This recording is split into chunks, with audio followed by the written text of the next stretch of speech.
1 తీసుకుందాం.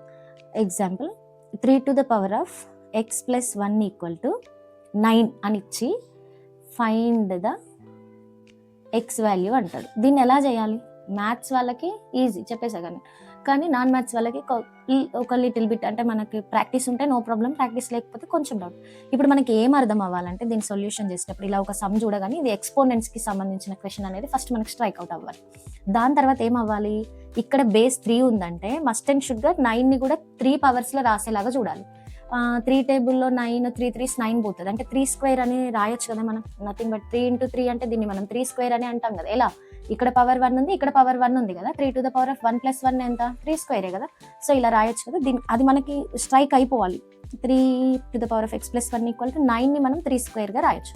అయితే one more we have that a to the power of m equal to a to the power of n అని ఉంటే మనం ఏం చేయాల్సిన అవసరం లేదు, మనకి ఈ బేసెస్తో కూడా పని లేదు. అంటే ఇవి రెండు సేమ్ ఉండి మధ్యలో ఈక్వల్ సింబల్ ఉన్నప్పుడు మనం డైరెక్ట్గా ఈ పవర్స్ అనే వాటిని ఈక్వల్ చేయొచ్చు.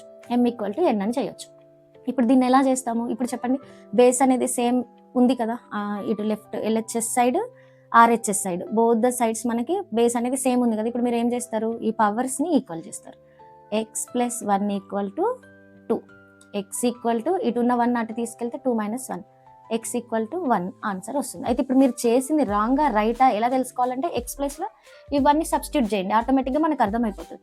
3 to the power of x value ఎంత? 1 plus 1 equal to మనం 9 ఏమని రాసుకోవచ్చు? 3 స్క్వేర్ అని రాయొచ్చు. 3 స్క్వేర్ ఈక్వల్ టు 3 స్క్వేర్, అంటే మనం చేసింది కరెక్టే కదా.